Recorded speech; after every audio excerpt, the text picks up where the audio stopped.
I'm excited today to be talking to you about inflammation and autoimmune conditions and the connection between the single nucleotide polymorphisms, the genetic imbalances, the genetic variants that affect them, and the testing and then some of the approaches that you can take to help people restore balance. So let's get started. Okay, so we've done a lot of episodes on genetics and single nucleotide polymorphisms. And if you want more of a background and an overview of what all that means, go back and listen to the whole theme that we did on genetics. We have a lot of great episodes in there to give you the background. But this single nucleotide polymorphism SNPs that are affecting the immune system and inflammation. There's lots of them, don't get me wrong. There's pages and pages of them. But I'm going to just give you about 6 of them to help you to understand if these are present, what are some of the things you need to be testing, and what are some of the things you need to be doing to help people to protect their immune systems. So there's a whole category of one, HLA, human histocompatibility locus antigens. And the ones, just having this HLA SNP can predispose to inflammation and autoimmune conditions. There's particular ones that are related to specific autoimmune conditions or a global group of autoimmune conditions that then are used for detecting whether somebody has a higher risk of autoimmunity and also whether they really need to be careful about gluten and eating gluten. So HLA DQA1 and DQA2 are very heavily associated with gluten intolerance, and the gluten intolerance leading people to have more tendency towards autoimmunity, especially things like thyroid autoimmunity, lupus, and other common autoimmune processes that are just rampant in our society. There's also associated with those are HLA DQ2, DQ2.2, and HLA DQ8. So if you see somebody who has these SNPs, right away, you want to talk to them about their inflammation and their immune system. And likely you've done a history by now, and you already know that they have some autoimmune conditions. If they don't have a diagnosis of an autoimmune condition, that's where you want to really let your history lead you to asking the right questions about inflammation in the joints, kidney issues, skin issues, eczema, and those kinds of breakouts. Because people don't always think about eczema as being an autoimmune condition. And of course, we know that it is.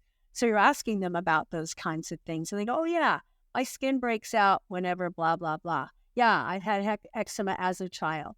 So you want to just get a good history to find out, do they have this tendency towards autoimmunity? There's so many people that have Hashimoto's, autoimmune thyroiditis, in our society that the chances are good that you're going to see at least 2 or 3 of them every week in your practice. So we want to look at those. The other one that's very associated with autoimmunity, CTLA4. When people have that SNP, they have the inability to turn off the T cells. Their regulatory cells are not working properly. This one, again, very much affected by gluten, right? So one of the first things I do whenever I have somebody who has an autoimmune condition is I want to work the autoimmune framework that I've put together. And it starts with healing their gut, because almost nobody with an autoimmunity has a clean gut. They all tend to have leaky gut, and that's been shown in study after study after study. So I'm looking at what do I need to do to help support this person's gut. And one of the first things you need to do to support somebody with a leaky gut is get them off the gluten. So I have literally told patients, I've never worked with a person with an autoimmune condition that could get away with eating gluten, because they all, of course, want to get away with eating gluten. And the last one on my list is like so many others. TNF alpha, TNF beta. These are inflammatory cytokines in the body. There's also a whole bunch called IL-3, IL-6, IL-17, and they're related to interleukins. And they're genetics that code for those interleukins, which are inflammatory mediators. So if you've got somebody who has a bunch of inflammatory SNPs, this is not limited to just these. As you read genetics and learn to do that better, you're going to learn how to find them. But then what do you do, right? How do you know if this person's actually inflamed? Well, one, you take a good history. And they're going to tell you, right? They're going to tell you about their gastritis. They're going to tell you about their Hashimoto's. They're going to tell you about a lot of different itises. And now you know there's some inflammation. But then you want to look at inflammatory markers. And we have c-reactive protein, highly sensitive c-reactive protein. And this is a really common inflammatory marker, but it's not unique to autoimmune. And not everybody with an autoimmune has an elevated CRP. And that's been something that's been baffling me and other practitioners like me for the last few decades. It's like, why this person has this raging autoimmune and they don't have c-reactive protein elevation. And then other people who don't have autoimmune are going to have c-reactive protein. But c-reactive protein is a general marker for inflammation. And so if someone has a c-reactive protein elevated, it could be autoimmune. It could be an infection somewhere in the body. It could be as simple as they're just getting over a cold. I had a patient once who normally had, whenever we did their labs, it was like 0.3 for c-reactive protein, HS. We did this one time and it was 20. And I'm like, holy crap, what's going on here? So I started asking questions. Turned out he'd just gotten over a cold, a flu, and he still had some of the inflammation, the coughing related to that. So I said, okay, come back in 6 weeks. We're going to test this again. Meanwhile, I'll share some of the anti-inflammatory nutrition that I worked with him on. And he did come back in 6 weeks, and it was back down to 0.3. So if somebody does all of a sudden have a high CRP, you want to find out why, right? You want to find out why and then retest. There's another one. It's an older one, right? It's one of the ones that have been used for a long, long time. Erythrocyte sedimentation rate. Some docs will just call it SED rate. Some call it ESR for erythrocyte sedimentation rate. Another general marker. And again, I've seen people with autoimmune conditions with super high. I've seen people with autoimmune conditions and it's not. That's why I like to test a bunch of different inflammatory markers. The other one I like to test for is homocysteine. And homocysteine will give us some information about methylation because it's part of the methylation pathway. If you think about where the methylation pathways go, it's right at the bottom of the folate. Well, here we have the folate cycle, and then we go into another cycle that where the B12 and methionine and all that are involved. At the very bottom of that is homocysteine.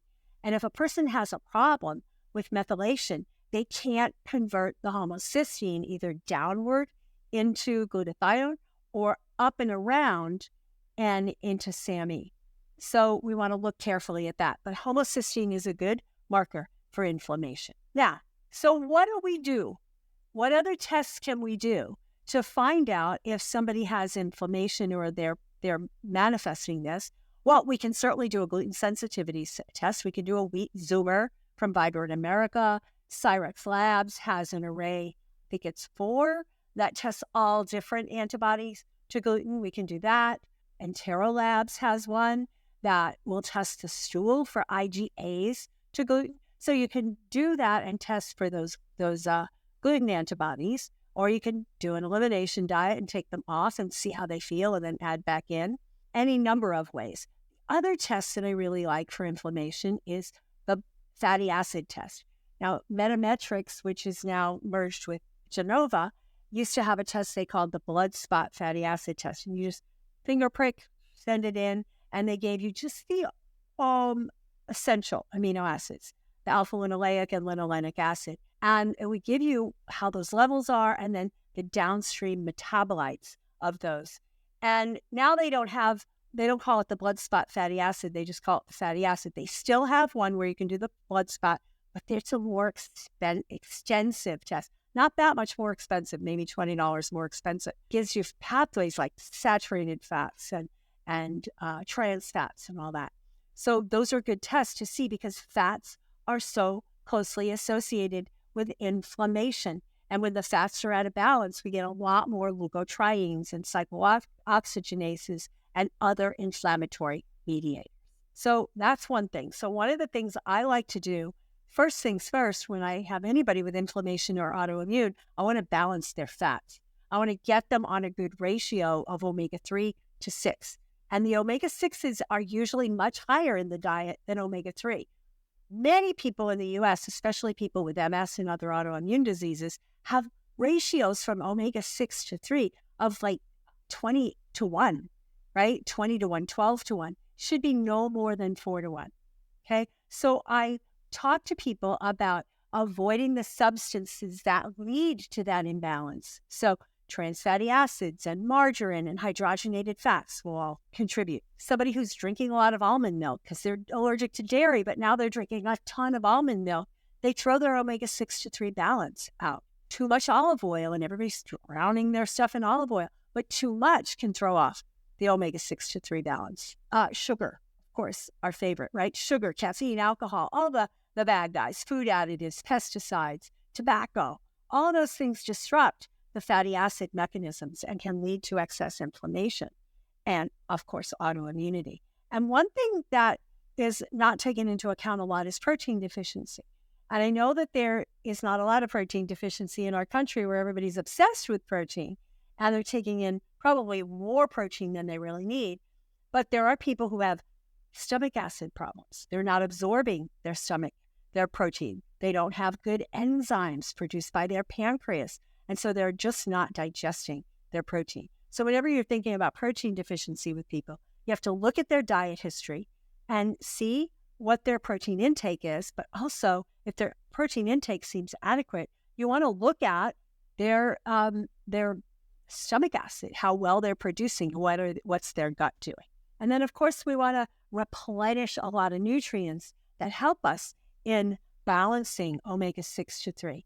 And we want to be able to produce from the short-chain fats that are in things like chia seeds and hemp seeds and walnuts and flax seeds, have really good sources of short-chain omega-3s, but they don't always get converted downstream into the longer chains. And to do that, we need a bunch of nutrients. And if we're low in these nutrients, then we're going to have an omega-3 to 6 imbalance. So biotin, vitamin E, vitamin C, the B vitamins, B12, B2, B6, these are all part of this process. And guess what?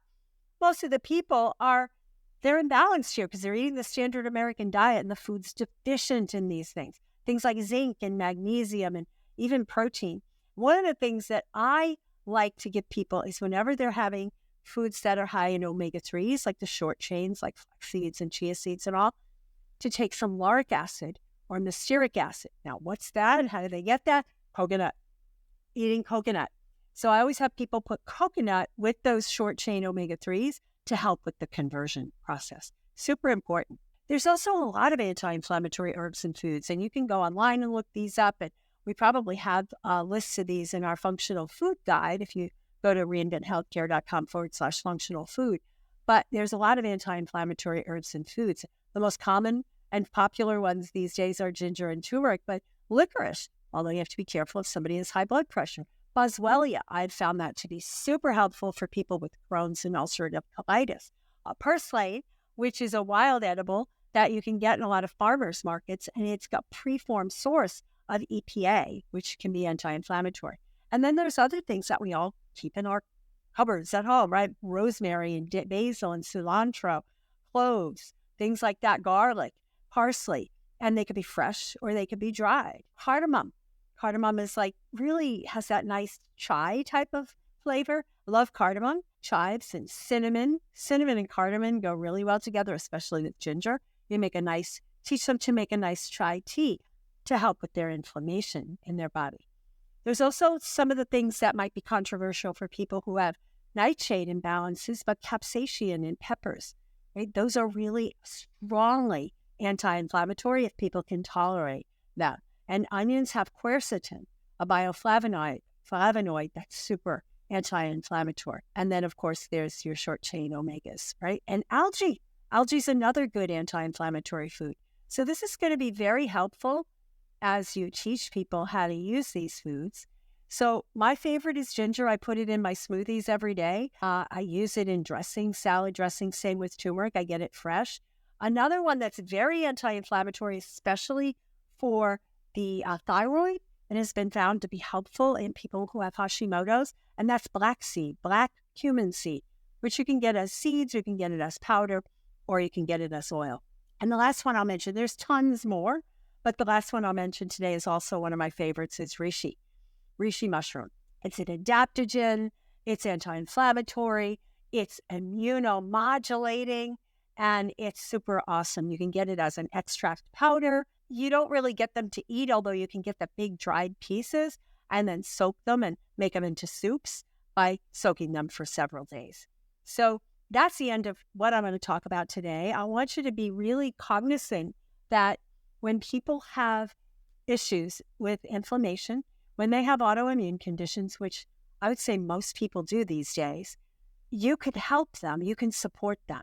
You can do some good analysis by asking the right questions, by looking at their genetics to see if they have specific SNPs, because they find when you tell them they have those SNPs, they're more likely to listen to your recommendations. And then looking at their labs and then, designing diets and recipes and stuff that include all these amazing anti-inflammatory herbs. Because you and we have the power to help these people truly get well. Their doctors aren't telling them this. The doctors are giving them steroids or, telling them that they're going to be sick for the rest of their lives, to suck it up and face it. And we know that's not true. I know probably you guys have had as much success and have seen so many people who have reversed their autoimmune disease, whether it be MS, whether it be Crohn's, whether it be Sjogren's or Hashimoto's. So you have the power to help people. And I want you to really educate them and use the power of lab testing and genetic testing to motivate and inspire them to make changes. So do your best out there. Let's change healthcare. And until next time, shine on.